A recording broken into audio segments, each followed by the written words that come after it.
त्वमेव विद्या चेद्रविनं त्वमेव सर्वं मम देव देव। कर्पूरगौरं करुणावतारं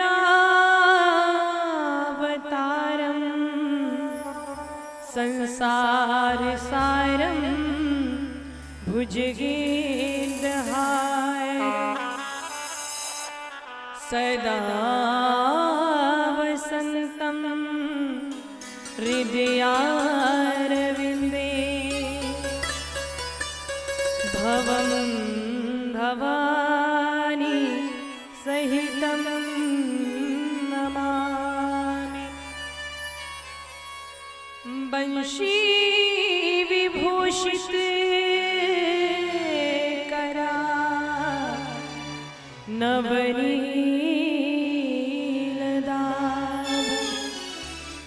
पीताम्बरादरुणविं नफलाधरोष्टात्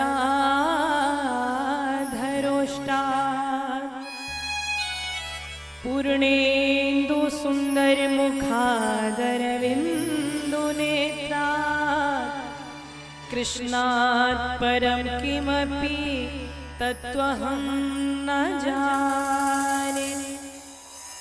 कृष्णाय वासुदेवाय हरे परमात्मने प्रणतक्लेशनाशाय गोविन्दाय नमो नमः। सच्चिदानन्दरूपाय विश्वोत्पत्त्यादिहेतवे तापत्रय विनाशाय श्रीकृष्णाय वयं नुमः। गुरुमूरत मुख चंद्रमा मेरे नैनन चंद्र चकोर आठों पहर निरखत रहो गुरु चरणन की ओर। बोलिए श्रीमद् भागवत भगवान की। आइए भाव के साथ हरि कीर्तन गाएंगे मीठी मीठी तालियों के साथ। कि मन बस गए नंद किशोर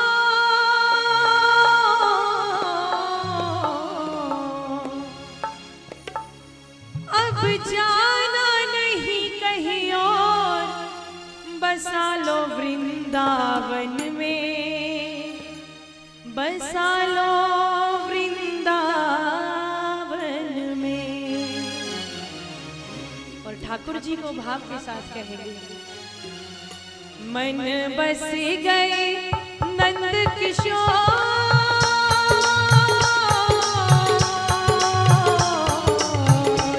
मन बस गए नंद किशोर अब जाना नहीं कहीं और बसा लो वृंदावन में बसा लो वृंदावन में बसा लो वृंदावन में बसा लो वृंदावन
श्रीमद् भागवत महापुराण की जय। श्री सद्गुरुदेव भगवान की जय। श्री राधिका रानी की जय। बोलिए किशोरी कामधेनु मैया की जय। बोलिए नंदिनी मैया की जय। बोलिए संत भगवंत की, बोलिए भक्त समाज की, कृपामयी श्री राधिका रानी की जय। जय श्री राधे, जय जय श्री राधे, जय जय श्री राधे। सर्वप्रथम भागवत जी के समक्ष विराजमान माताएं, भागवत जी के समक्ष विराजमान सभी बंधुगण, यहाँ से बाहर जितने भी भक्तगण आवाज सुन रहे हैं, सभी को व्यासपीठ की ओर से प्यार भरा जय श्री राधे, जय श्री कृष्ण। बोल दीजिए भाव के साथ जय श्री राधे। राधे राधे तो ले लिया करो। आज तो भोजन करके आए होंगे, आज नहीं जाना, शाम हो जाए। आइए ठाकुर जी के चरणों में ध्यान लगाते हुए और आज द्वितीय दिवस भागवत गंगा में भाव श्रद्धा के साथ स्नान करेंगे और अपने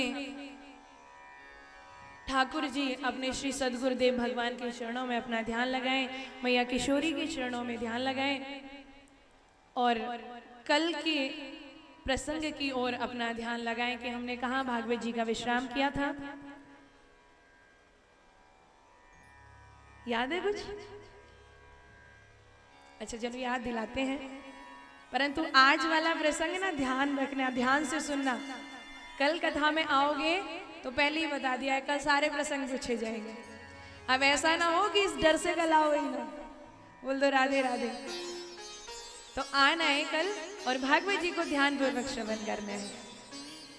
कल हम सभी चर्चा कर रहे थे ठाकुर जी के चरणों में बैठ करके कि नैमिषारण्य क्षेत्र में 88,000 ऋषियों का समागम हुआ है और श्री सूत जी महाराज का आगमन हुआ है। तो इधर सूत जी महाराज को उच्च आसन पर बिठाया है और भक्तों, क्योंकि ज्ञान वृद्ध है श्री सूत जी महाराज, तो उनका वंदन किया है। श्री शौनक जी महाराज ने श्री सूत जी महाराज के वंदन किया है और प्रश्न किए हैं। बोले, हे श्री सद्गुरुदेव, आपका ज्ञान कलयुग के जो भक्त हैं उनके अंधकार को दूर करने वाला है, इसीलिए आप हमें कोई ऐसी कथा सुनाएं, कोई ऐसी चर्चा करें हमारे साथ और ये बताएं कि संसार के लोगों को श्री कृष्ण की प्राप्ति कैसे हो। हे ईश्वर, हमने सुना है कि इस कलयुग में लोगों की प्रवृत्ति ही चेंज हो जाएगी, लोगों की बुद्धि ही बिगड़ने लग जाएगी। और गोस्वामी तुलसीदास जी कहते हैं, बोले भैया कलयुग में देखो कैसे कैसे जीव होंगे कि काहू की जो सुनए बड़ाई, श्वास ले जनु जोड़ी आई। बोले कलयुग में अगर किसी की बड़ाई होगी ना, सुनेंगे कि सामने वाला व्यक्ति नित्य प्रतिदिन प्रोग्रेस कर रहा है, हमसे आगे बढ़ रहा है, तो उनको बिल्कुल भी खुशी नहीं होगी। बोले ऐसे लोगों का क्या करना चाहिए महाराज? बोले और तो और, बोले जब काहू के देख है विपत्ति, सुखी भय मानहु जग नृपति। सुनेंगे किसी के यहाँ विपत्ति आ गई, कष्ट आ गया, तो मानो संसार में जितनी संपत्तियां सबके राजा बन गए, इतनी खुशी होती है। ऐसे लोग कलयुग में। बोले और तो और महाराज, और कारण सुनिए जिनका कार्य ही केवल इतना होगा। बोले क्या भैया?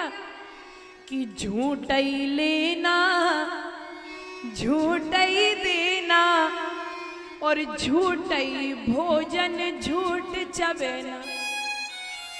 जो भैया हर समय झूठ ही झूठ बोलेंगे, और तो और जो ना तो माँ बाप जी की सेवा करेंगे, ना गुरु चरणों में ध्यान रखेंगे, ना भागवत जी में कोई श्रद्धा होगी, ना सत्संग सुनने में कोई इच्छा होगी। गोस्वामी तुलसीदास जी कहते हैं, बोले मात पिता गुरु विप्र न मानहि, आप गए अरु घाले आनहि। बोले अरे प्रभु जी, जो मात पिता गुरु की कोई सेवा नहीं करेंगे और स्वयं की सेवा करवाएंगे, बोले हमें गुरु हमारी सेवा करो। बोले जब इस तरह के लोग कलयुग में होंगे तो कुछ तो होना चाहिए जो इनका कल्याण हो सके। तो श्री सूत जी महाराज जब इस तरह के प्रश्न सुनते हैं तो गदगद हो जाते हैं। बोले वाह, क्या प्रश्न किए हैं। बोले अगर कलयुग के लोगों को भव से पार उतरना है ना, तो सीधा शब्दों में बता दिया कि श्रीमद् भागवत महापुराण सुनिए, जो महाकल्याणकारी है।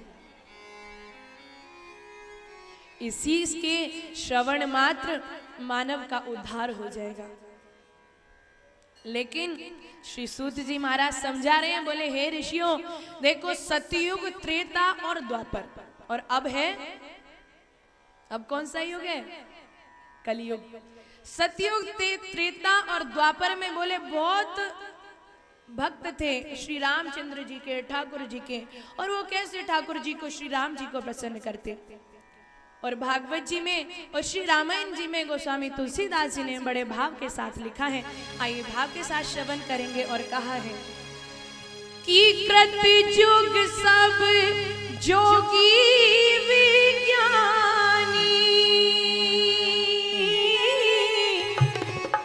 कर हरि ध्यान तरहि भव प्राणी।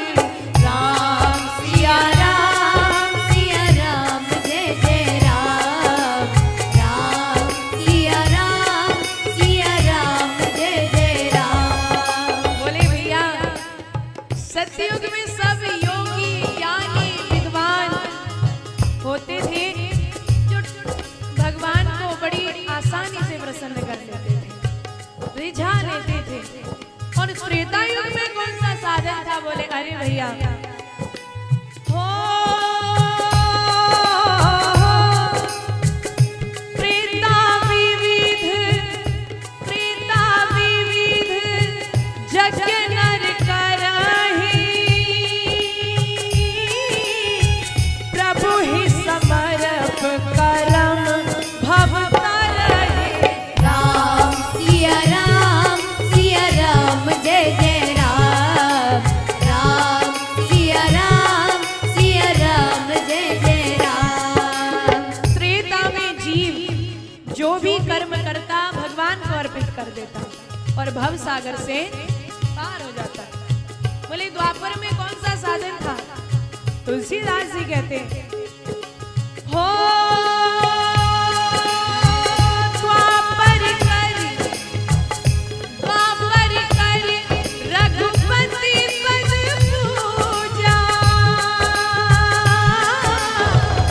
नर भव तरहि उपाय न दूजा। राम सिया राम, सिया राम जय जय राम, राम सिया राम, सिया राम जय जय राम। बोले महाराज, तीन युगों का समझ में आ गया कि कैसे भव से बेड़ा पार होता था। लेकिन दो लाइनें कलयुग के बारे में भी कह दीजिए। बड़ा सुंदर सा उच्चारण किया। कलयुग केवल, कलयुग केवल नामे अधारा, सुमिर सुमिर नर बुद्धि रहि पारा। राम सिया राम, सिया राम जय जय राम, राम सिया राम, सिया राम जय जय राम।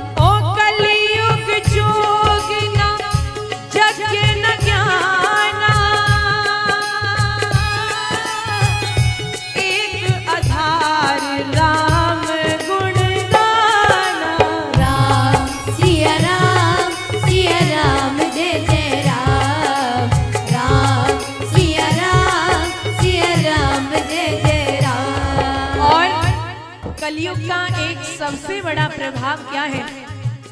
बोले मन में जो भी आप सोचोगे ना कि उसका बुरा हो जाए, उसका भला हो जाए, कुछ नहीं होने वाला।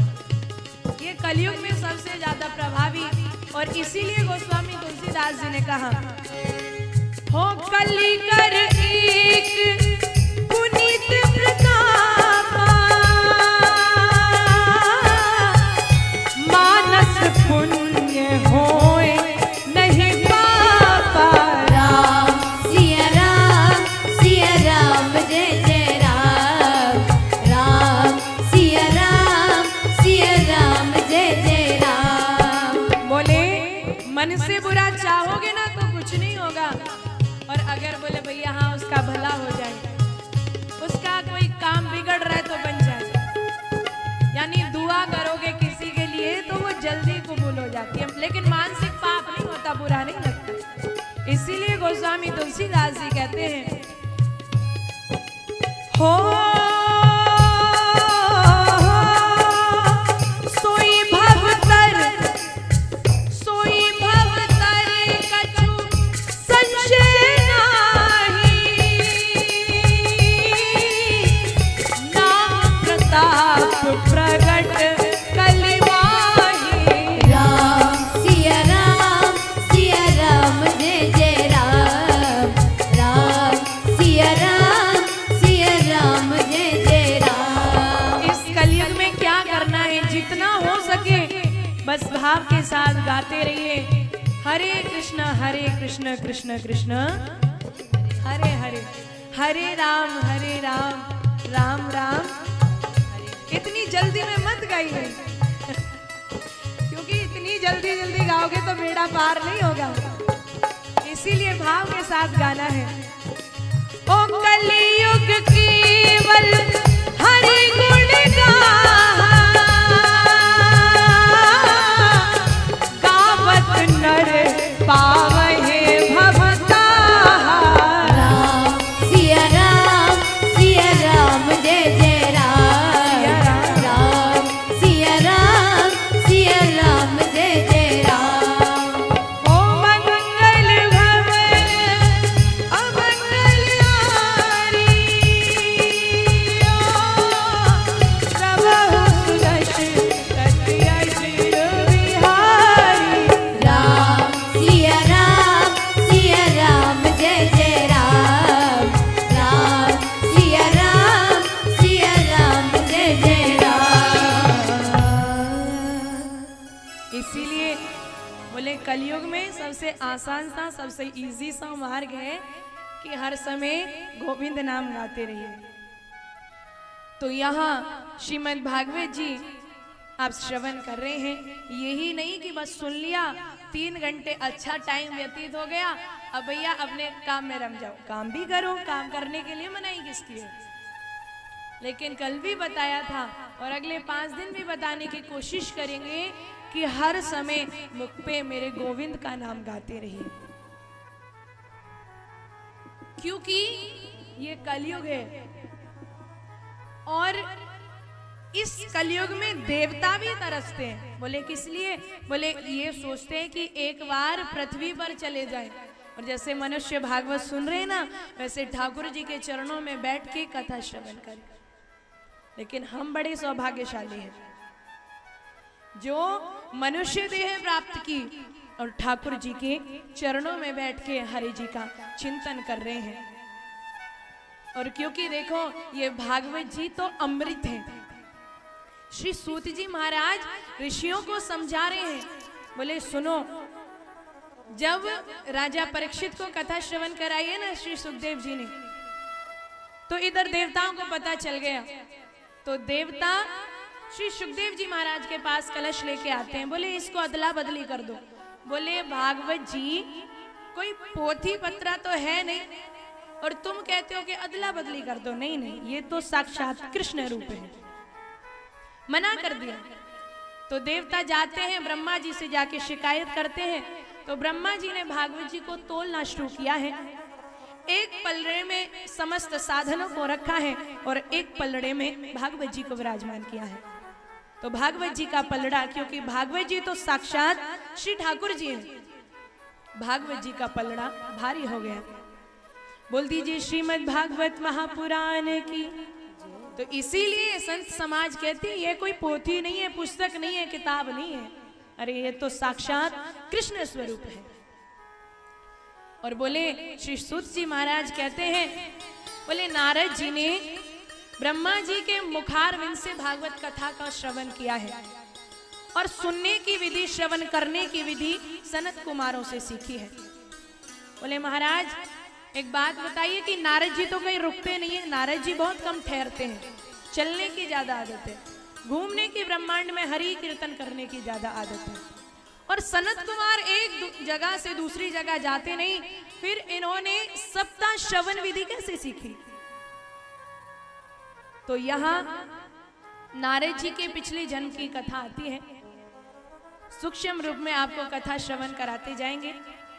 तो यहाँ नारद जी के पूर्व जन्म की कथा आती है। बोले एक बार विशालापुरी में चारों ऋषि सत्संग करने आए थे।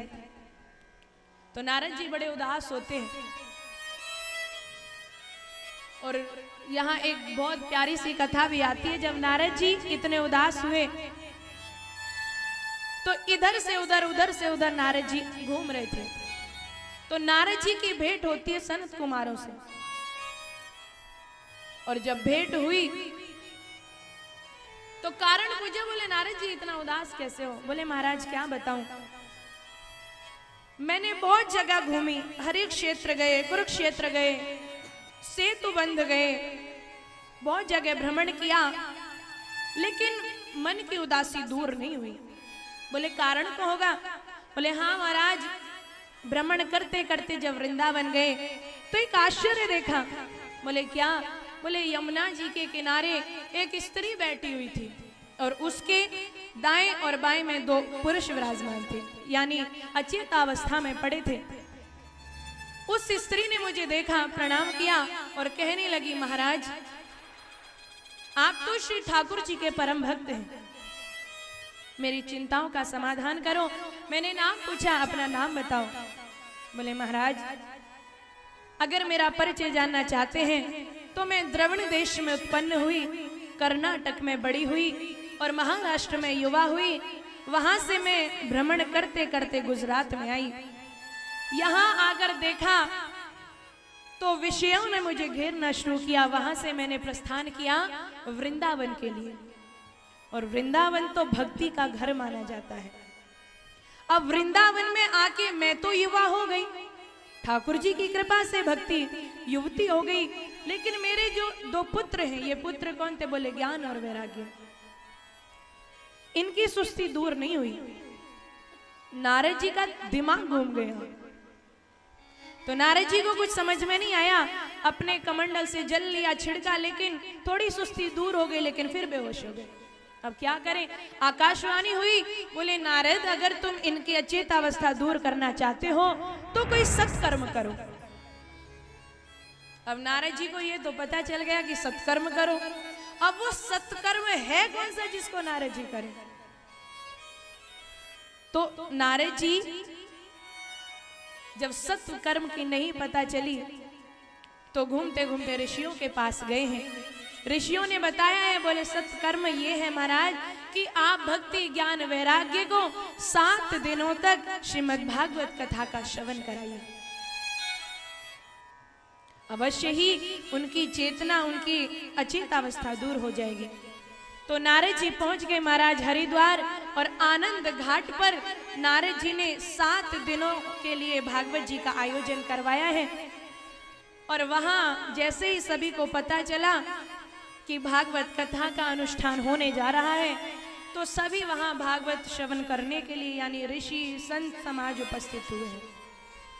और जब ठाकुर जी का हरि कीर्तन हुआ है तो कुछ देर के बाद भक्ति देवी वहां प्रकट हुई है।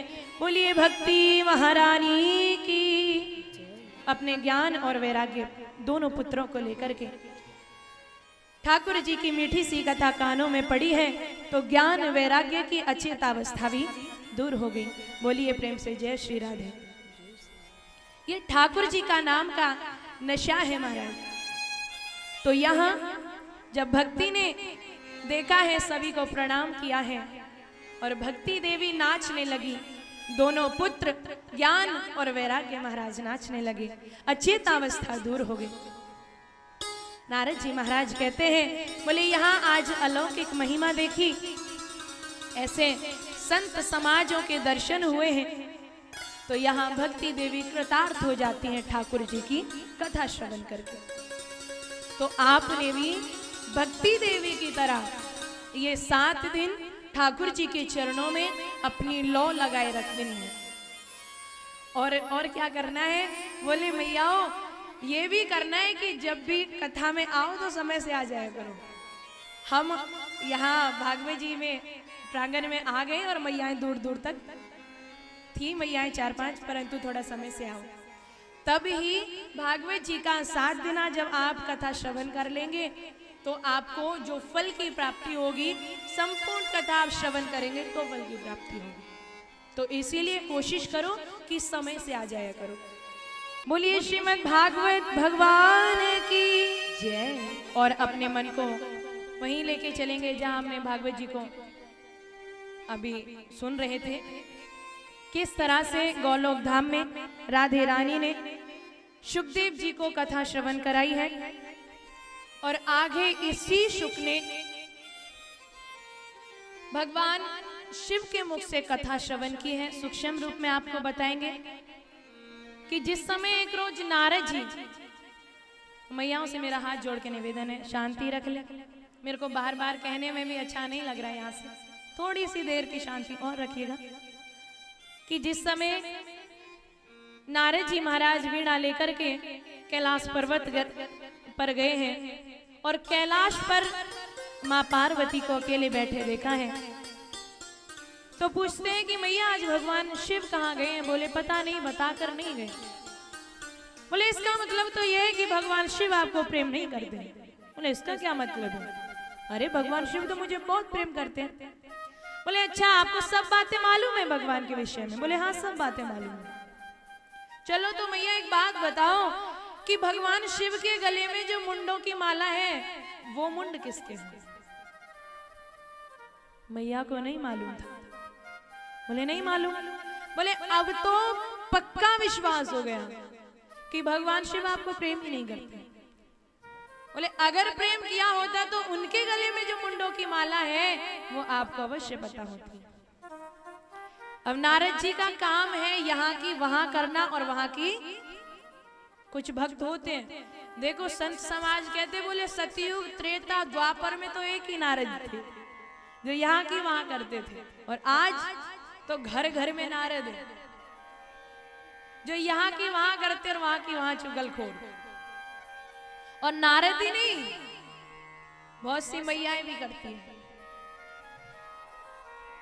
तो नारद जी इतना कह के वहां से चले गए। मैया शांत भाव से बैठी है। भगवान शिव कहीं से आए? बोले आज से पहले तो जब हम आते थे तो राधे राधे बोलती थी, आज तो कुछ भी नहीं बोला। बोले सब कुशल मंगल है? बोले जाओ, आप तो बाहर से भी काले और भीतर से भी काले। बोले क्या बात हो गई? बोले अगर हमसे प्रेम किया होता तो महाराज बता देते थे कि गले में मुंडों की माला किसकी है। बोले सुनना चाहते हो? बोले सुना दीजिए महाराज। हाथ जोड़ के निवेदन किया। बोले अरे देवी, जिन मुंडों की बात कर रही हो ना, ये हमारे गले में मुंड आपके ही हैं, और आपकी याद हमें बनी रहे इसीलिए हम इन्हें घूम के अपने गले में धारण करके घूमते रहते हैं। बोले महाराज कृपा करके इतना और बता दीजिए कि हम इतनी बार मर चुकी, जन्म ले चुकी, और आप अमर हैं, कारण तो होगा। बोले इस अमर होने का कारण जानना चाहती हो? बोले हाँ महाराज। तो वहां भगवान शिव ने भक्तों आज महाआसन लगाया है और इस रहस्य को बता रहे हैं। आज श्रोता के रूप में मैया विराजमान है पार्वती, और वक्ता के रूप में भगवान शिव विराजमान है। आज भगवान शिव ने ताली बजाई तो सभी जितने भी पक्षी वहां थे सब उड़ गए, लेकिन एक अंडा वहां रह गया। आज कथा सुनाना आरंभ किया और कहते हैं कि जब भी भगवान की कथा होती है तो जवाई आने लगती है, खुद ही नींद आने लगती है।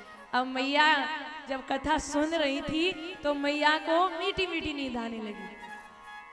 अब कहते हैं ना कि जब भी कोई मैया अपने छोटे बच्चे को कहानी सुनाती है तो अपने बच्चे को बोलती है ना कि मैं कहानी सुनाऊं तो तू हूं हूं करते रहना। आजकल तो कहानियां बंद हो गई, आजकल तो कोई इतना समय ही नहीं है किसी के पास कि कोई बच्चों को कहानी सुना सके। तो भगवान शिव ने बोला था, बोले जब मैं कथा कहूं तो तुम हुकरा देते रहना। हुकरा समझते हो? हूं हाँ कुछ भी कहते रहना। तो बोले ठीक है महाराज। अब मैया की आंखें तो बंद हो गई, नींद आ गई। अब जब भगवान शिव ने ताली बजाई थी ना तो एक अंडा पड़ा रह गया भगवान शिव के पीछे, और कथा के प्रभाव से वो अंडा फूट गया और उस अंडे में से एक छोटा सा शुक निकला। अब जब उसने मैया को सोते देखा तो वो जो पीछे तोता बैठा है वो हूं हूं कर रहा है। बोले हाँ। तो भगवान शिव को लग रहा है कि हाँ भाई कथा तो सुन रही है। तो अब किस भाव से, देखिए कितना मीठा सा भाव है, किस भाव से कथा श्रवण करा रहे हैं और वो तोता हुकरा दे रहा है। आइए भाव के साथ आप भी श्रवण कीजिए उस कथा को और किस भाव के साथ सुना रहे हैं। कि महाआसन पे महादेव जी बैठे आसन मार, कि अमर कथा जब लगे सुनाने गौरा को त्रिपुरारी उमा के तो पड़ गए सोता, यानी नींद आ गई। हुकरा दे रहा तोता। विचार करो कि जब कोई तोता हूं हूं करता होगा तो कितना मीठा लगता होगा। आइए भाव के साथ गाएंगे कि महाआसन पे महादेव जी बैठे आसन मार, अमर कथा जब लगे सुनाने गौरा को त्रिपुरार उमा के तो पड़ गए सोता। हुकरा दे रहा तोता, उमा के पड़ गए सोता। हुकरा दे रहा तोता। भगवान को कुछ नहीं पता किसने हुकरा दिया, किसने कथा सुनी, और इसीलिए कहा कि भोलेनाथ शंकर ने गौरा को कथा सुनाई। भोलेनाथ शंकर ने गौरा को कथा सुनाई। कथा हुई ना पूरी और नींद उमा को आई। कथा हुई ना पूरी और नींद उमा को आई। बहुत सी मैयाएं होती है ना, कथा में घूंघट लगा के बैठ जाएंगे। अब घूंघट क्या उठा उठा के थोड़ा ना देखा जाएगा। अब तुम्हारे पास जाके थोड़ा ना देखूं कि कौन सो रहा है कौन जग रहा है। अब जब पड़ोसी उनको ऐसे ऐसे हिलाएंगे तब उनको नींद खुलेगी और तब वो कथा सुनेंगे। तो वैसे ही मैया को नहीं मालूम कि उन्हें नींद आ रही है और उधर भगवान शिव को नहीं मालूम कि कौन हुकरा दे रहा है। और इसीलिए कहा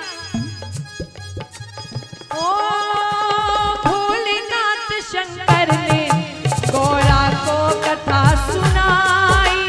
भोलेनाथ शंकर ने गौरा को कथा सुनाई। कथा हुई ना पूरी और नींद उमा को आई। कथा हुई ना पूरी और नींद उमा को आई।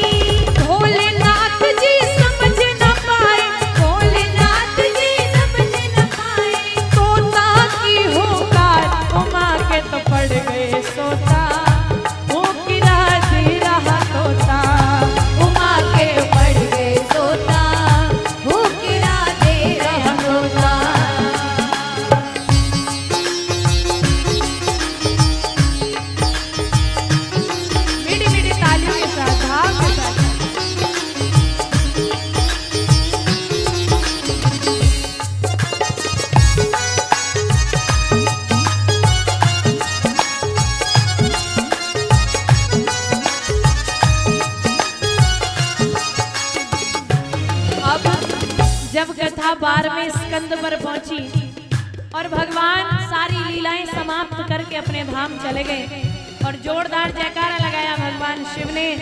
बोलिए श्री वृंदावन बिहारी लाल की।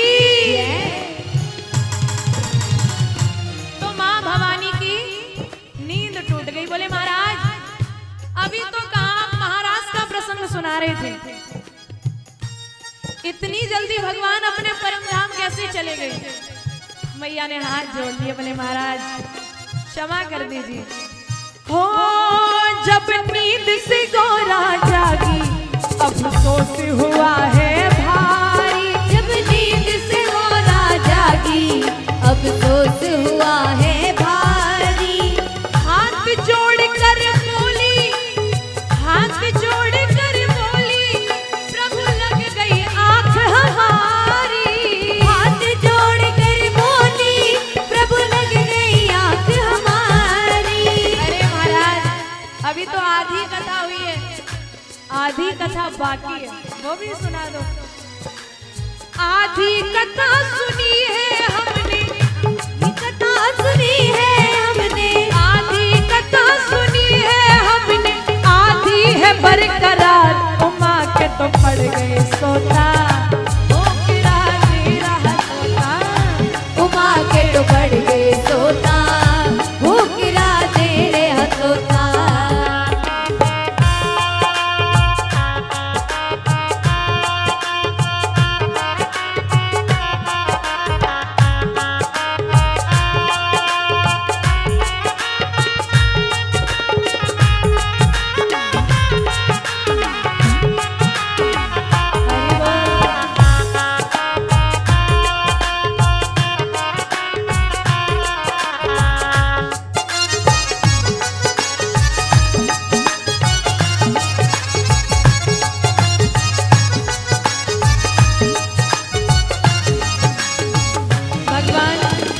शंकर कहने लगे अगर तुमने कथा नहीं सुनी तो फिर हूँ किसने करी थी? बोले महाराज पता नहीं। फिर कहने लगे शंकर जी, कहने लगे शंकर जी, ये कथा सुनी है किसने? कहने लगे शंकर जी, ये कथा सुनी है किसने? जिंदा ना छोड़ूंगा ये दिया हो किरा जिसने। जिंदा ना छोड़ूंगा ये दिया हो किरा जिसने। अब भगवान शंकर के नेत्र क्रोध के कारण लाल लाल हो गए। अब अपने समक्ष देखा तो मात्र भवानी विराजमान है, दाएं देखा तो कोई नहीं है, बाएं देखा कोई नहीं है, पीछे नजर घुमाई तो तोता बैठा हुआ है। भगवान शंकर ने अपना त्रिशूल निकाला। अब तो डर की वजह से वो शुक कांपने लगा और वहां से उड़ने लगा। अब तो आगे आगे तोता और पीछे पीछे भगवान शिव। बोले आज तेरे को जिंदा नहीं छोड़ूंगा। बहुत से संत कहते हैं बोले क्यों भगवान शिव ऐसे क्यों किए? बोले चुपके से कथा सुनी, सुनना है कथा भागवत जी के समक्ष विराजमान होकर के कथा सुनी। दूसरा पीछे बैठ करके कथा सुनी, पीछे बैठ के कथा नहीं सुननी चाहिए। अरे आगे आगे तोता दौड़े, आगे आगे तोता दौड़े, पीछे शिव भंडार। उमा के तो पड़ गए सोता, हो फिरा दे रहा तोता। उमा के तो पड़ गए सोता, वो गिरा तेरे हथोता। अब तो ये तोता डर की वजह से उड़ते उड़ते आया कैलाश पर्वत से नीचे। वेद व्यास जी की पत्नी है माँ विटिका देवी, जिनको कोई संतान नहीं थी।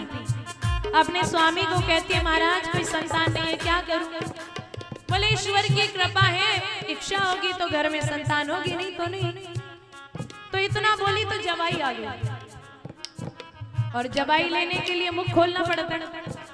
अब तोता डर की वजह से भागता आ रहा है। अब तोता डर की वजह से सूक्ष्म रूप बना लेता है, यानी छोटा रूप बना लेता है। और जैसे मैया ने मुंह खोला जवाई लेने के लिए तो मैया के गर्भ में प्रवेश कर जाता है। अरे उड़ते उड़ते तोता, उड़ते उड़ते तोता, जब वेद व्यास घर आया। उड़ते उड़ते तोता, जब वेद व्यास घर आया। वेद व्यास की पत्नी के गर्भ में जाए समाया।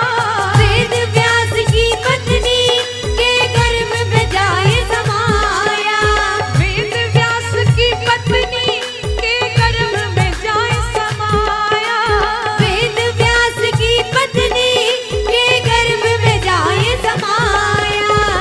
कोई भी बालक अपनी माँ के गर्भ में 9 महीने लगता है। कोई बालक 11 महीने लगा लो, 12 महीने, 1 वर्ष लगा लो, 2 वर्ष, 3 वर्ष, लेकिन अद्भुत बालक अपनी माँ के गर्भ में श्री सुखदेव जी महाराज 12 वर्ष तक रहे। तो इसी कारण इनका नाम श्री सुखदेव जी महाराज पड़ा। नाम पड़ा सुखदेव है इनका, नाम पड़ा सुखदेव है इनका। नाम पड़ा सुखदेव था इनका, लीला अपरंपार। उमा के तो पड़ गए सोता, ओ फिरा जी रहा तोता। उमा के तो पड़ गए सोता, भूखरा दे रहा तोता। ओ उमा के पड़ गए सोता, ओ फिरा जी रहा तोता। उमा के तो पड़ गए सोता, भूखरा दे रहा तोता। उमा के पड़ गए सोता, ओ फिरा दे रहा तोता। बोलिए श्री सुखदेव जी महाराज की, श्रीमद् भागवत महापुराण की। तो इस तरह श्री सुखदेव जी महाराज मैया के गर्भ में प्रवेश कर गए। बोले नाना प्रकार से यहाँ वेद व्यास जी को मालूम पड़ा है, भगवान शिव उनकी कुटिया के सामने आए हैं। बोले महाराज आपके घर में हमारा चोर छुपा हुआ है। बोले महाराज कैसी बातें कर रहे हो? बोले क्या? बोले क्या चुरा लिया उसने आपका? क्योंकि आप जिस पर्वत पे रहते हो वहां चुराने लायक तो कुछ है ही नहीं। कौन से आपके पास महल हवेली है? आप तो पर्वत पे रहते हो, वहां कोई क्या चोरी करने जाएगा? बोले उसने ऐसी वस्तु चोरी नहीं की, अरे उसने अमर कथा का पान चुपके से कर लिया। आज मैं उसको जिंदा नहीं छोड़ूंगा। वेद व्यास जी महाराज कहते हैं, बोले महाराज जिसने अमर कथा का पान कर ही लिया तो महाराज वो तो अमर हो ही गया, उसको आप कैसे मारोगे?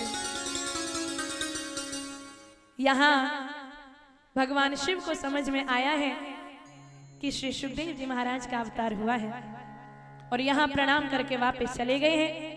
इधर समय बीतता गया, यानी 12 वर्ष जब तक हुए हैं तो स्वयं ठाकुर जी आए हैं और इस बालक को उपदेश दिया है। बोले तुम इस गर्भ से बाहर निकलो, संसार में जब तुम आओगे तो मैं तुम्हें वादा करता हूं कि तुम्हें ये माया, ये बंधन अपनी ओर नहीं खींचेंगे, तुम मेरी भक्ति में लगे रहोगे। बोले जब प्रभु ने इसको ये बात बताई है और आकर के स्वयं भगवान ने बोला है, तब 12 वर्षों के बाद ये अपनी मैया के गर्भ से निकले हैं। तो इस तरह से श्री सुखदेव जी महाराज का प्रागट्य होता है। बोलिए श्री सुखदेव जी महाराज की। संत समाज कहते हैं, श्री सूत जी महाराज संतों को बोलते हैं, कथा श्रवण कराते हैं। बोले कब भगवान अवतार लेते हैं, अवतरित भगवान कब कब होते हैं? बोले जब जब धर्म खतरे में पड़ता है और अधर्म के हित में लोग खड़े होते हैं, तब तब ईश्वर अवतार लेते हैं। गोस्वामी तुलसीदास जी ने बहुत सुंदर लिखा है कि जब जब होए धर्म की हानि, बाढ़े असुर अधम अभिमानी, तब तब धरे प्रभु विविध शरीरा, हरहि कृपा निधि सज्जन पीरा। बोले तब तब भगवान अवतार लेते हैं। और तो और गोस्वामी तुलसीदास जी कहते हैं, बोले विप्र धैनु सुर संत हित लीन मनुज अवतार। बोले जब जब गाय, जब जब संत इनके ऊपर विपदा पड़ेगी तब तब भगवान अवतार लेते हैं इनकी रक्षा करने के लिए। और देखो जब भी धर्म खतरे में पड़ता है ना, तो सबसे पहले गौ माता ही ईश्वर से प्रार्थना करने के लिए जाती है। बोले प्रभु अब गुजारा नहीं है, अब आपको आना ही पड़ेगा। तब भगवान अवतार लेते हैं। और देखो मर्यादा पुरुषोत्तम श्री राम, ठाकुर जी ने तो गैया चराई ही चराई है। भगवान श्री राम भी जब जन्म हुआ है तो ठाकुर जी मैया की सेवा करते थे, गैया मैया की। गैया मैया का मक्खन खाते। आज पहले तो गैया मैया ही घर में नहीं मिलेगी, दूसरा कहना तो नहीं चाहिए, भैंस तो घर में सब रख लेंगे पर गैया मैया नहीं रखते। अरे विचार करो कि आपके घर में गैया मैया आएगी तो 33 कोटि जो देवता है हमारे भारत के, सारे देव गैया मैया में विराजमान है। और नित्य प्रतिदिन आप 33 कोटि देवताओं की सेवा करोगे तो अपने घर में गैया मैया, यहाँ से संकल्प लें। हमारे इस गोकुल धाम का, इस हॉस्पिटल का इतना टारगेट है कि हमारी जो गैया मैया है उनका ऑपरेशन, मैया सुरक्षित रहे, स्वस्थ रहे। और इतना ही नहीं, देखो बीमार गैयों का उपचार होता है। जिन गैयाओं के ऊपर एसिड फेंका जाता है, मनुष्य देखो कितनी इसके अंदर कठोर हो गया, कितनी कठोरता भरी हुई है, गैया मैया को भी नहीं बख्शता। हॉस्पिटल में बहुत सारी गौ ऐसी हैं जिनके ऊपर एसिड फेंका हुआ है। और आपसे अनुरोध कि आपके यहाँ से तो पास में ही है, भागवत जी का जब विश्राम हो जाए, जब भी आपके पास समय हो, मैं ये नहीं कहती कि आप यहीं दान कर दो सारा, आपसे हाथ जोड़ के मैं यहाँ व्यासपीठ से अनुरोध करती हूँ कि आप एक दिन जरूर जाएं, एक बार वहां भ्रमण जरूर करें। तो यहाँ मेरा व्यासपीठ से ये पूरा दावा है कि आपके मन में जो गैयों के प्रति जो अब थोड़ा भाव है, वो भाव पूरा गैयों के प्रति तब्दील ना हो जाए तो कहना। तो वहां आप जाइए, गौ माता को देखिए। जैसे आपके घर में छोटे छोटे बच्चे हैं, वहां इतनी प्यारी प्यारी छोटी छोटी मैयाएं हैं कि मन करता है कि यहीं बस जाओ। तो ये तो महाराज वो भूमि है, बोले जहां भगवान श्री राम ने, भगवान श्री कृष्ण ने स्वयं गैयों को चराया हुआ, उनकी सेवा की हो, उनका मक्खन खाया हो। अपने बच्चों को ये बताओ कि जितना मक्खन में है, जितनी मक्खन के अंदर एनर्जी है, ताकत है, चाहे कितना भी कोल्ड ड्रिंक पी लेना, चाहे कितना भी चाइनीज खा लेना, बुद्धि खराब होगी और कुछ नहीं होगा, सेहत खराब होगी और कुछ नहीं होगा। तो आज से सब बंद कर दो। सिर्फ क्या करना है, बोले महाराज गऊओं का दूध पिलाओ सबको। बोले इतनी गऊ कहां से लाएंगे, इतना नहीं कर सकते। तो जो चीज आपके इस शरीर को खराब कर रही है उनसे तो बच सकते हो, बच सकते हैं ना। तो उनसे बचना है, तो ये सारी चीजों से बचोगे कब? बोले जब भी सत्संग सुनते हैं, सत्संग में ऐसी प्यारी प्यारी बातें बताई जाती है कि ऐसे करना चाहिए, ऐसे मैया की सेवा करनी चाहिए।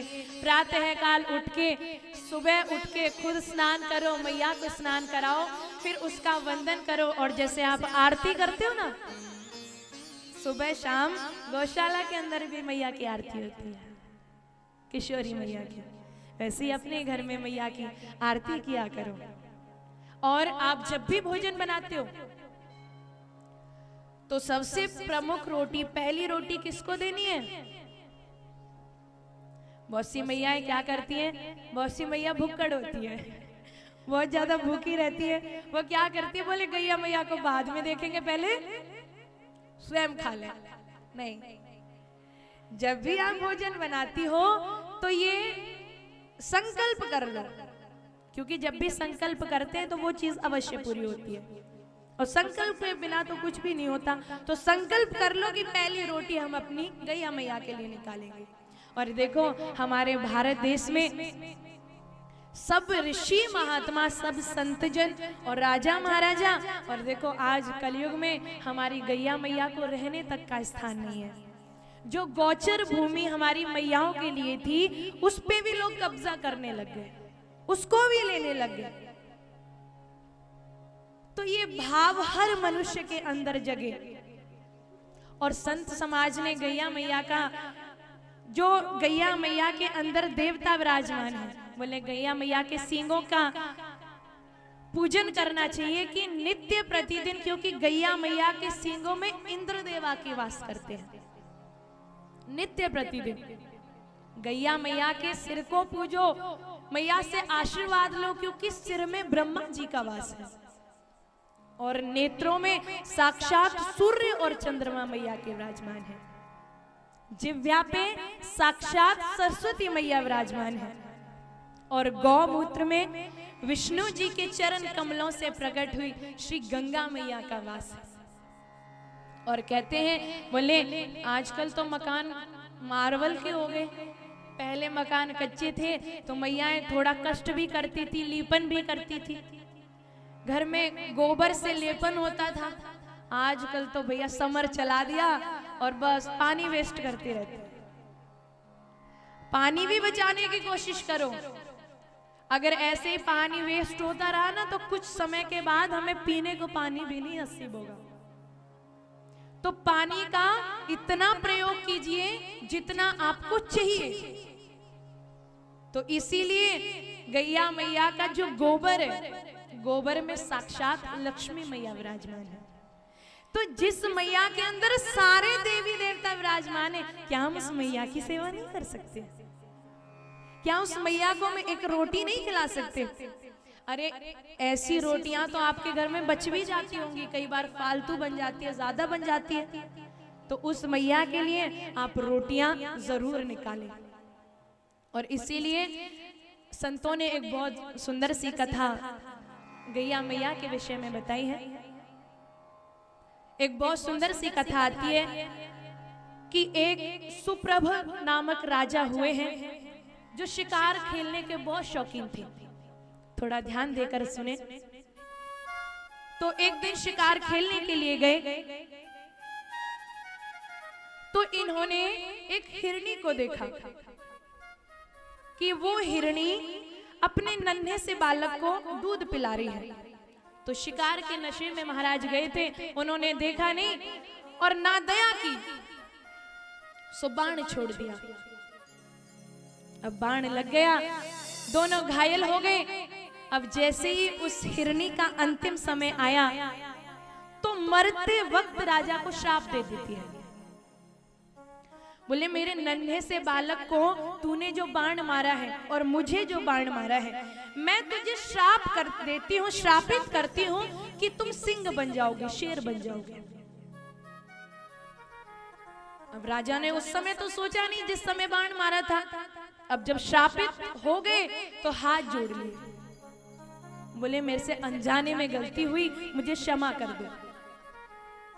अब हिरनी को जैसे ही दया आई तो हिरनी ने बोला अगर तुम्हें इस श्राप से मुक्त होना है तो तुम्हें जिस समय कपिला गाय का दर्शन हो जाएगा, कपिला मैया का दर्शन हो जाएगा, उसी समय तुम श्राप मुक्त हो जाओगे, उसी समय तुम मुक्त हो जाओगे मेरे श्राप से।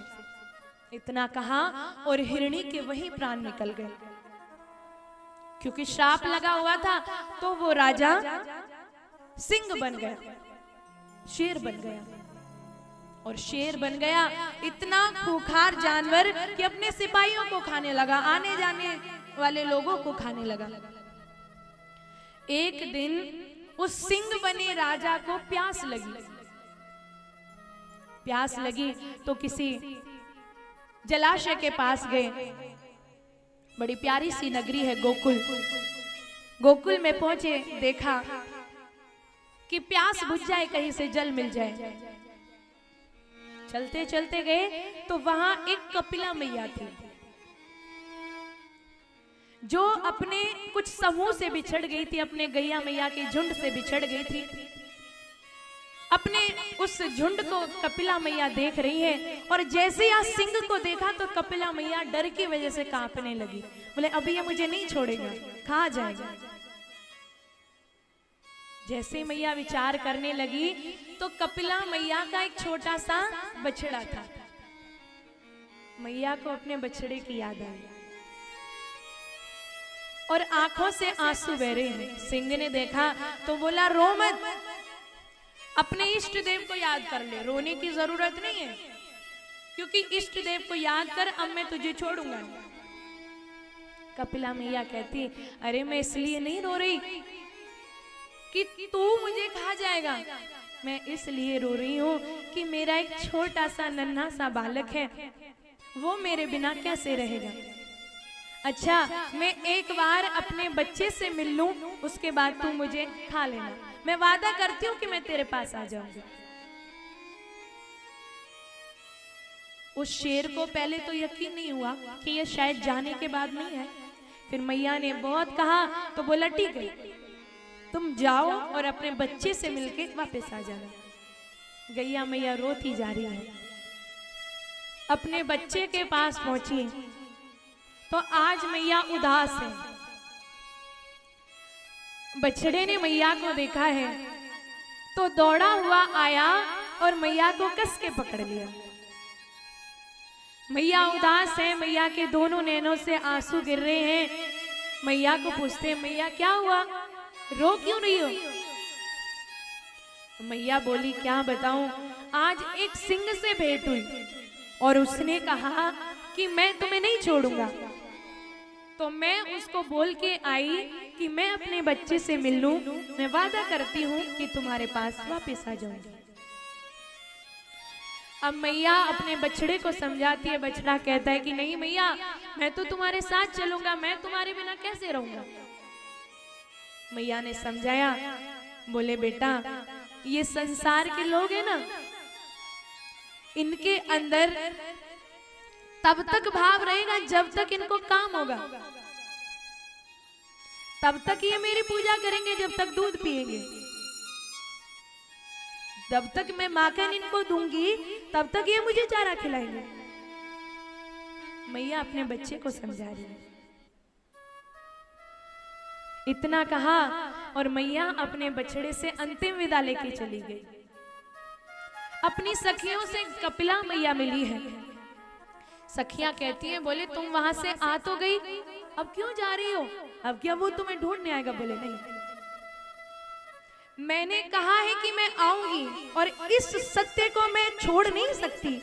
हाँ ये जीव अपने मार्ग से हट सकता है, ये असत्य कह सकता है, लेकिन मैंने जो उसे वादा किया है, जो सत्य मैं बोल के आई हूं, मैं वहां जरूर जाऊंगी। कपिला मैया की सखियां रो रही हैं कि आज हमारी सखी चली जाएगी। कपिला मैया सिंह के पास पहुंची। सिंह आश्चर्यचकित हो गया और कहने लगा, हे सत्यदायिनी कपिला मैया, मैंने सोचा था कि तुम जाने के बाद नहीं आओगी, लेकिन तुम आ गई, धन्य हो तुम। जाओ, तुम्हें अपने बछड़े के पास जाना है तो चली जाओ, मैं तुम्हें नहीं खाऊंगा। जिस समय सिंह ने इतना कपिला मैया को कहा तो कपिला मैया वहां से वापस चली गई और कपिला मैया के दर्शन से वो राजा शाप मुक्त हो गए। बोलिए कपिला मैया की, कामधेनु मैया की। सो राजा उस मैया के दर्शन से, कपिला गैया के दर्शन से शाप मुक्त हो गए और राजा ने दिव्य देह धारण कर लिया। मानो मैया को वंदन कर रहे हैं। बोले मैया आज तुम्हारी वजह से, तुम्हारी कृपा से आज मैं इस शाप से मुक्त हो गया। कपिला मैया ने फिर के देखा, मुड़ के देखा। राजा कहने लगा, बोले मैया मैं आपसे बड़ा प्रसन्न हूं, आपको कुछ चाहिए तो मांग लो। मैया मालूम है क्या कहती है, बोले थोड़ा सा जल चाहिए, प्यास लगी है, थोड़ा सा जल ला दो। राजा ने अपना बाण निकाला और जमीन पर बाण चलाया, जमीन से जल निकलने लग गया, शीतल जल निकला है। मैया ने जल ग्रहण किया है और जब मैया के इस भाव को धर्मदेव ने देखा है तो धर्मदेव वहां साक्षात प्रकट हुए हैं और मैया को बोले हैं, मैया तीनों लोकों में तुम्हारी बराबरी कोई नहीं कर सकता। सो कपिला मैया अपने परम पद को प्राप्त हुई है और राजा ने जिस जगह से जल निकाला था उस जगह का नाम, उस जलाशय का नाम कपिला तीर्थ धाम पड़ गया। बोलिए कपिला तीर्थ धाम की जय। बोलिए गैया मैया की। तो इस भारत देश के अंदर मैयाओं, जब जब धर्म खतरे में पड़ता है, जब जब गैया मैया असुरक्षित होती है, जब जब गैया मैया की कोई सेवा नहीं करता, मैया दर बदर धक्के खाती है, तब तब भगवान अपनी मैया के लिए और संतों के हित के लिए अवतार लेते हैं। जैसे आज आप घर में सेवा करते हो ना, वैसे आपके बाल गोपाल भी देखते हैं। कोई मैया बड़े भाव से सेवा करती थी, लेकिन मैया ने गैया मैया की सेवा तब तक की जब तक मैया ने दूध दिया था। और एक रोज ऐसा आया कि मैया ने गैया का जेबड़ा खोला और घर से बाहर निकाल दिया। मैया का एक छोटा सा बालक था। उस बालक ने देखा कि नित्य प्रतिदिन तो मैया गौ की सेवा करती थी, लेकिन आज क्यों सेवा नहीं की। गैया मैया के पास वो छोटा सा बालक पहुंच गया, गैया मैया के चरणों में बैठ गया तो गैया के दोनों आंखों से आंसू निकल रहे हैं। गैया मैया कहना तो बहुत कुछ चाहती है, लेकिन वो छोटा सा बालक बाल गोपाल रूप में मैया के भाव को देख करके कहता है, मैया तू रो मत, तू अपने जिस कृष्ण प्रभु को याद कर रही है ना, वो तेरे को बचाने जरूर आएंगे। मानो वो बालक इस भाव से मैया को कहना चाहता हूँ और कहना चाहता हूँ, मैया गैया मेरी मैया चुप हो जा, तू मत रोना। हे मैया तू मत रो, जिन लोगों के लिए तू रो रही है ना, वो तेरे आंसुओं के लायक बने ही नहीं है। अगर इनके अंदर थोड़ी सी भी दया होती तो आज ये तेरे साथ इतना अत्याचार मैया नहीं करते। हे मैया गैया मेरी मैया चुप हो जा, तू मत रोना। गैया मेरी मैया चुप हो जा, तू मत रोना। तेरे कृष्ण कन्हैया आएंगे, तेरे कृष्ण कन्हैया आएंगे, ग्वालों से तुझे चराएंगे, ग्वालों से तुझे चराएंगे। तेरी आंख के आंसू पोंछेंगे, जल्लाद से तुझे बचाएंगे। तू मत रोना, तू मत रोना। ओ गैया मेरी मैया चुप हो जा, तू मत रोना। ओ गैया मेरी मैया चुप हो जा, तू मत रोना।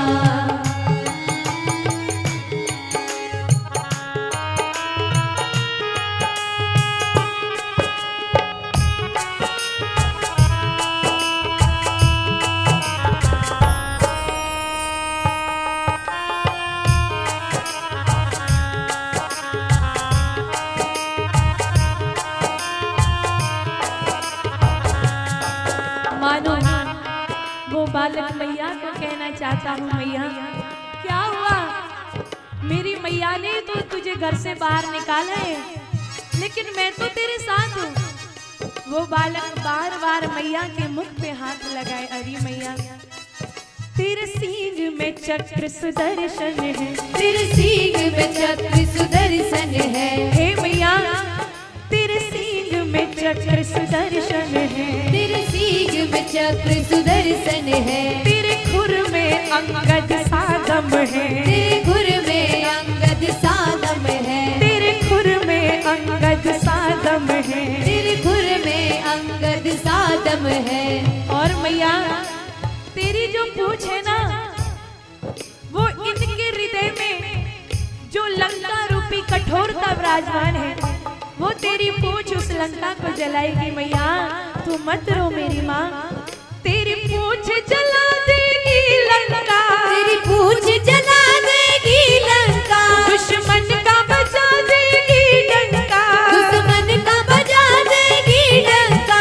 तेरी पूछ जला देगी लंका, तेरी पूछ जला देगी लंका, तेरी पूजा फिर करवाएंगे, फिर देवी तुझे बनाएंगे। तू मत रोना, तू मत रोना। ओ गैया मेरी मैया चुप हो जा, तू मत रोना। ओ गैया मेरी मैया चुप हो जा, तू मत रोना।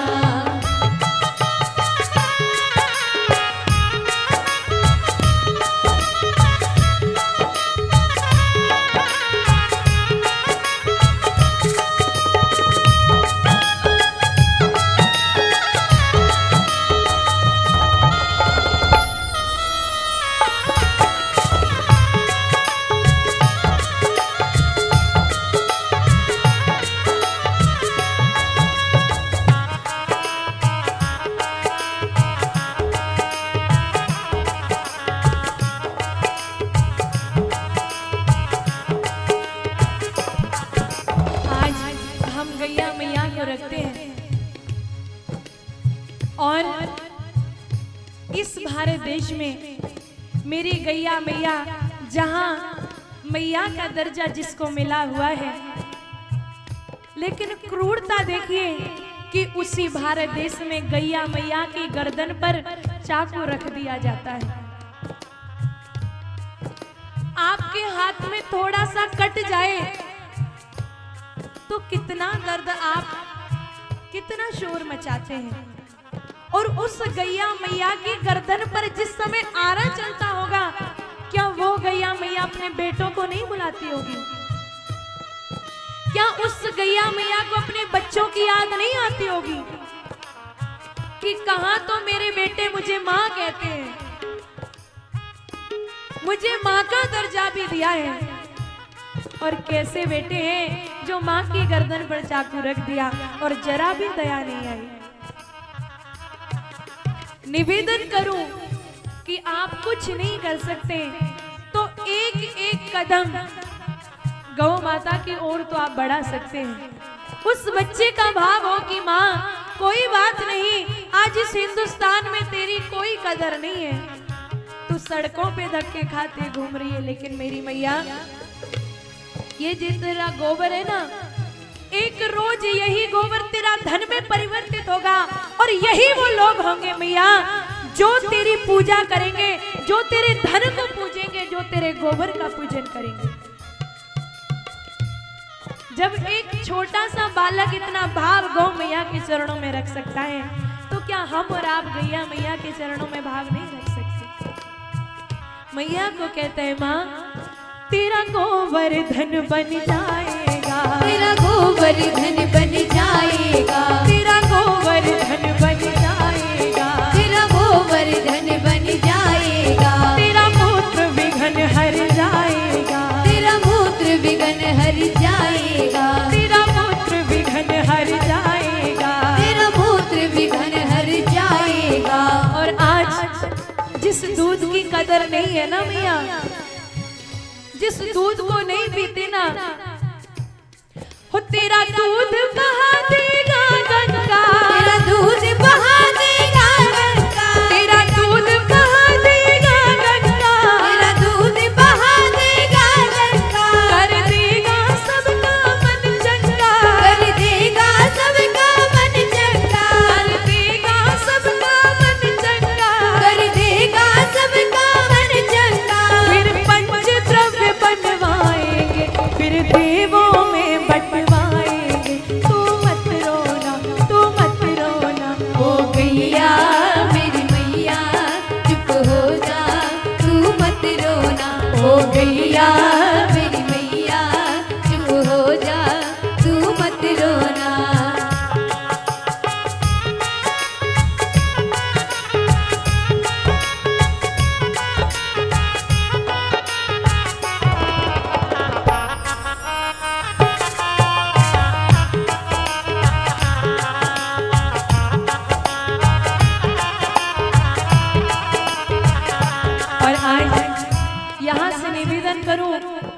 संकल्प ले कि बहुत हो गया, बहुत हो गया, अब ये नहीं होने देंगे, कि बहुत हो गया, अब ये नहीं होने देंगे, चाहे खुद का शीश क्यों ना कट जाए, पर गैया मैया का शीश नहीं कटने देंगे, नहीं कटने देंगे। इतना संकल्प यहाँ से लेकर के जाइए। हम ही बचा सकते हैं अपनी मैया को। और अगर आप जैसे भक्त हो और महाराज श्री जैसा समर्पण करने वाला अगर जीवन हो और गुरुजी जैसा भाव हो, तो मैं अवश्य कह सकती हूँ कि मेरी गैया मैया, गुरुजी की मैया इस संसार में एक ना एक दिन जरूर बचेगी, जरूर खुद को सुरक्षित महसूस करेगी।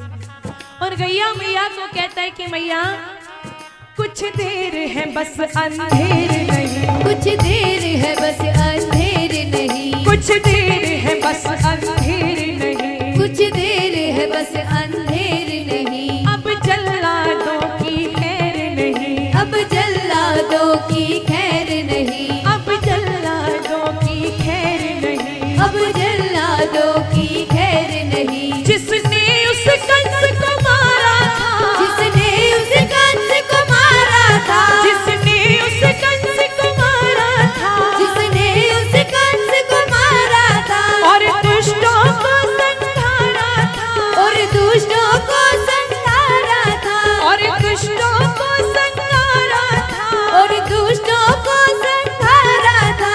अब वही कृष्ण बन जाएंगे, आकर के तुझे बचाएंगे, तू मत रोना, तू मत रोना।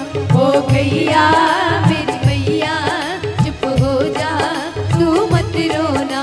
ओ गैया मेरी मैया चुप हो जा, तू मत रोना। तेरे कृष्ण कन्हैया आएंगे, तेरे कृष्ण कन्हैया आएंगे, ग्वालों संग तुझे चराएंगे, ग्वालों संग तुझे चराएंगे, तेरी आँख के आंसू पोंछेंगे, जल्लाद से तुझे बचाएंगे, तू मत रोना, तू मत रोना। ओ गैया मेरी मैया चुप हो जा, तू मत रोना। ओ गैया मेरी मैया चुप हो जा, तू मत रोना। गैया मेरी मैया चुप हो जा, तू मत रोना, तू मत रोना, तू मत रोना। तू मत रोना। और कह दीजिए मैया, ओ गैया मेरी मैया चुप हो जा, तो मत रोना। मैया मत रो, एक ना एक दिन वो दिन जरूर आएगा जहां इन लोगों को तेरी कीमत समझ में आएगी, जहां इनको समझ में आएगा कि आज जो तुझे चंद पैसों के लिए बेच रहे हैं, तेरा मोल इन पैसों से नहीं है माँ, तू तो अमूल्य है, तेरा कोई मोल हो ही नहीं सकता। ऐसी गैया मैया का पूजन नित्य प्रतिदिन आप करें और अपने भाव को श्री हरि के चरणों में समर्पित करें। और इसीलिए कहते हैं कि जिस समय ये सभी दुखी होते हैं, गैया मैया दुखी होती है, संत दुखी होते हैं, तो भगवान अवतार लेते हैं। और इन्हीं अवतारों का वर्णन श्री सूत जी महाराज ने ऋषियों को किया है।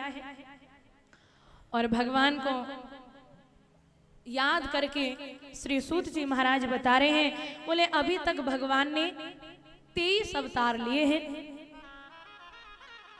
और 23 अवतार लेकर भगवान ने नाना प्रकार की लीलाएं की हैं। और 24वां अवतार भगवान इस कलयुग में लेंगे, जब घोर कलयुग होगा, ना कोई मान मर्यादा, ना मान, ना सम्मान, ना आओ, ना भगत, ना किसी के प्रति कोई भाव होगा, ना श्रद्धा होगी। तब इलाहाबाद में संभल नगरी में विष्णु दत्त ब्राह्मण के यहाँ भगवान का प्रागट्य होगा। कलयुग में भगवान आएंगे तो कल के भगवान का नाम होगा। तो इस तरह से भगवान के अवतारों की कथा यहाँ श्री सूत जी महाराज ऋषियों को श्रवण कराते हैं।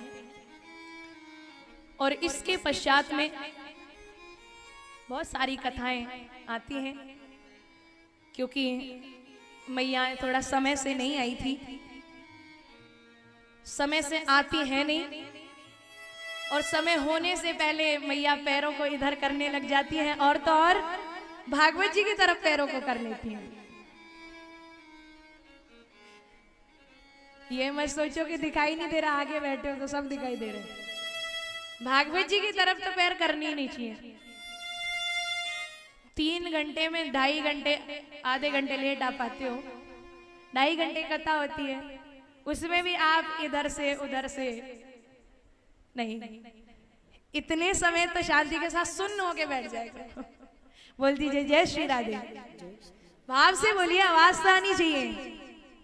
बोलिए राधे राधे। आपके गांव तक तो आवाज जानी चाहिए। जो लोग अपना, जो भक्त अपना टाइम वेस्ट कर रहे हैं पत्ते खेल के, वो यहाँ आके ठाकुर जी के चरणों में बैठे, इस समय को ठाकुर जी के चरणों में लगाए। आज देखिए मानव के पास समय है, समय को कैसे व्यतीत करेगा? बोले कहीं ताश खेले जा रहे हो, पत्ते खेले जा रहे हो, वहां चले जाएंगे। कहीं खामखा गप्पे मारे जा रहे हो, वहां तो बैठ सकते हैं, लेकिन हरी चर्चा हो रही हो, हरी कथा हो रही हो, वहां नहीं आ सकते। सारा समय धूम्रपान करते करते व्यतीत कर सकते हैं, परंतु यहाँ नहीं आ सकते। तो उन लोगों के कानों तक ये आवाज जानी चाहिए जो वैसे ही समय व्यतीत कर रहे हैं। बोलिए भाव के साथ जय श्री राधे। अभी भी नहीं गई मैया, कंजूसी मत करो। बोलिए भाव के साथ राधे राधे। आइए आज की भागवत जी को यहीं विश्राम देंगे। राधे